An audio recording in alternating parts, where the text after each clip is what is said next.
ஒரு chief minister விசிட்டுங்கிறாங்க.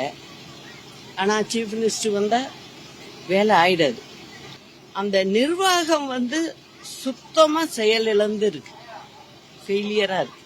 அதுதான் நான் நேற்று பார்த்தும் சொல்கிறேன், இன்னைக்கும் சொல்கிறேன், இந்த நிலைமை தான் இருக்கு. இப்போ இங்கேயே வாட்டர் டேங்க் இருக்கு, கொண்டாந்து தண்ணி ஃபில்லப் பண்ணிட்டு போகணும்ல, அந்த ஒர்க்கு நடக்கணும்ல. அவங்க யாரும் வீட்டில் சமைக்கலைங்கிறாங்க. அதையும் அவங்களுக்கு சாப்பாடு அந்த அரேஞ்ச்மெண்ட்டும் இல்லை. அதனால டோட்டல் ஃபெயிலியரா இருக்கு இந்த கவர்மெண்ட். மக்கள் ரொம்ப கஷ்டப்படுறாங்க.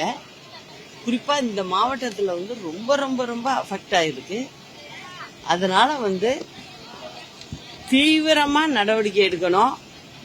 மாவட்ட நிர்வாகம் ஃபுல்லா செயல்பட வைக்கணும். அதுதான் நான் கேட்கிறேன்.